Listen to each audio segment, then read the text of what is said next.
Sebenarnya hal yang sepele. Kenapa sepele? Karena tidak ada. Kenapa tidak dibangun jalan? Karena sebenarnya hanya karena tidak ada kemauan. Jalan itu kalau mau bagus, saya ini juga punya klien beberapa kontraktor, jadi saya tahu.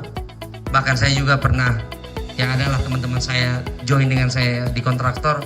Bangun jalan itu 1 kilo kurang lebih 1 miliar ya, 1 miliar. Jadi sebenarnya ini betul yang beliau bilang, sepele sebenarnya ini. Nah, cuma Bapak Ibu, saya tidak mau janji manis seperti yang beliau bilang tadi. Ya, saya tidak mau janji manis. Artinya, respon saya pada malam atas pertanyaan beliau, akan saya perjuangkan habis-habis dengan seluruh kemampuan saya. Dan bila saya jadi, ya kalau saya tidak jadi, ya sudah, sampai di sini perjumpaan kita. Kalau film Dono Kasino Indo dulu dia bilang sekian. Ya, tapi bila Tuhan berkehendak saya jadi, saya janjikan saya akan perjuangkan maksimal ini jalan. Kenapa harus saya aspal? Kenapa harus hitam ini jalan? Karena saya kan mau ke sini. Ya kan? Cukup sudah tadi saya punya perut naik turun begini mobil. Gemetar gitu ya. Bapak Ibu, jangan khawatir. Saya juga bukan anak kota. Saya juga anak desa yang jauh dari dusun. Saya pernah merasakan kegetiran menjadi orang pedalaman. Ibu saya adalah seorang bidan desa yang sederhana dan mengabdi di satu kampung tempat tanah kelahiran saya yang terpisah dari kota. Yang waktu saya SD sampai saya SMP kelas 3, kami tidak pernah lihat mobil ataupun motor sekalipun di depan rumah. Karena apa?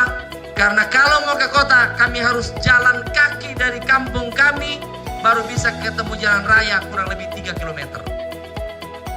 Pemandangan sehari-hari saya ketika saya SD, melihat orang meninggal di atas tandu yang didampingi saya. Saya makanya sangat berani lihat darah, karena masih kecil begini, hambur-hambur darah di rumah itu kalau ibu-ibu pendarahan. Mau dilarikan ke rumah sakit, karena akses waktu itu parah, sangat susah. Jadi jangan khawatir, saya juga orang susah. Saya tahu bagaimana di pedalaman, saya tahu bagaimana di desa. Saya baru lihat mobil di depan rumah saya ketika saya kelas 3 SMP. Jadi lebih parah hidup saya. Masih syukur ini, biar begini-begini masih dapat juga. Nah kemudian kenapa sampai saya berani menjanjikan gaji tunjangan? Karena itu, kenapa saya berani menjanjikan? Karena itu hak saya. Kalau sesuatu yang bisa kita genggam, yang sudah kita punyai kan bisa kita janjikan. Kalau seperti tadi kan tidak mungkin saya bangun jalan pakai uang saya kan. Makanya tadi kata-katanya bukan menjanjikan, tapi pasti saya perjuangkan. Iya kan?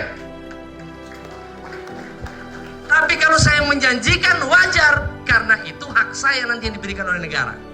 Dan pertanyaannya bagus, luar biasa.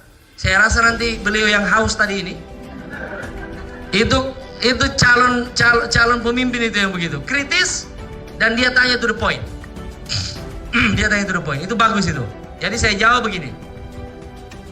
Kalau hidup saya pasti sudah selesai, orang tua saya pun pasti sudah selesai hidupnya. Bagaimana saya mempertanggungjawabkan? Betul juga itu. 10 miliar Pak Mardiman, itu bukan uang kecil. Bagaimana kami tahu kalau itu uang Bapak tidak makan atau saudara-saudara Anda tidak ambil? Bapak Ibu, saya akan bentuk nanti yayasan. Yayasan di mana yayasan itu akan bergerak untuk urusan kemanusiaan, sosial, dan keagamaan. Laporan keuangan yayasan itu nanti dalam bentuk apa? Dalam bentuk digital. Ya, sekarang semua sudah punya HP ya. Sekarang tidak susah lagi. Ya, tinggal kirim. Oleh karena itu Bapak Ibu, nanti hubungan kita tetap terjaga supaya akuntabilitas, penggunaan dana, apa yang saya lakukan, itu nanti semua terpublikasi.